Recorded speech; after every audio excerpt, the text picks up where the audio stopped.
One of the most looked forward to issues was whether or not government would lower the tax threshold. As of January 1st, 2014, many people who enjoyed tax-free incomes found themselves paying income tax as government entered into what it sold to the public as a homegrown structural adjustment program. Finance Minister Dr. Keith Mitchell says, come January 2017, a number of measures will take effect. They include, come next Friday, the payment of 2 installments of increments to public officers, the lowering of the income tax rate from 15% to 10%, tax amnesties on registration and filing penalties. Discussions are also ongoing with trade unions, the finance minister says, as it relates to pension reform, to which a task force has been appointed. Political leader of the National Democratic Congress, Nazim Burke, says he's not surprised at any of the pronouncements in anticipation for a 2017 election. As the election approaches, we expect that the government is going to say that the period of sacrifice has ended, that it is now time to roll out the goodies, and we will hear or see or observe a reversal in taxes and the burdens that have been imposed on the nation in order to win the next election.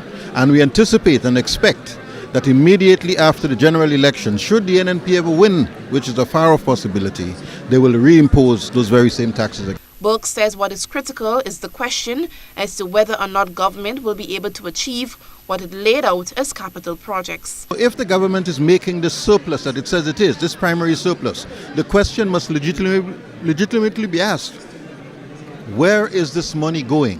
What has it been used for? It has not been used to undertake capital expansion projects, which are essentially job creation initiatives. That's how you create jobs. You create jobs not by paying the people that are working, but by creating new jobs and paying them, expanding the size of the economy. That's really what it's about. So I'm saying to you that the grants that they said they would collect, they've collected half of it.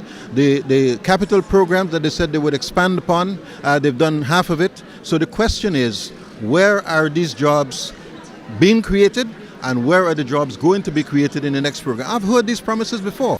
The trade union grouping over the past 3 years have been clamoring for a number of changes. Its representative in the upper house, Raymond Roberts, had this assessment of the package presented. Dr. Mitchell has outfoxed Santa Claus. I'm hearing that Rudolph the Red-Nosed Ranger has deserted Santa Claus for Dr. Mitchell. Now let me put it this way.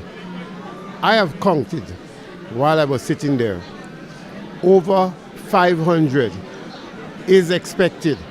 So I don't know how believable are the many jobs that I've heard. I've counted in excess of 10,000 jobs. If you go back to 2015, 2016, you will notice that Dr. Mitchell has become the expert, the ultimate expert on revealing numbers. In the same breath though, I think public officers would feel a sense of relief, not a great sense of relief, because 15% reduced to 10.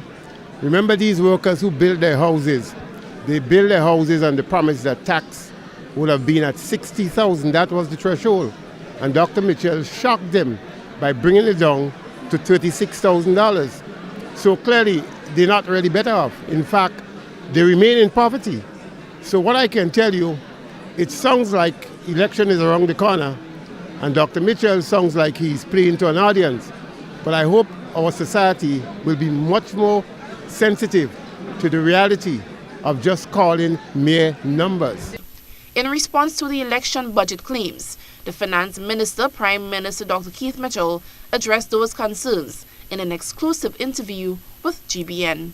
It cannot be an election budget when we still have to go through another review. Now, if there was not another review, then you probably could say this because you would see additional initiative. I must deal with the constraints of the structural adjustment program. As you notice, the capital program, the government portion of it is under $200 million. It was even higher last year. So clearly, yes, the private sector project will replace it, and it has a lot to do with what occurred before and during and this time. So this is not an election budget as such. It is a budget of the times, which was necessary dealing with the present problems that we face. Eugenia Peters, GBN News.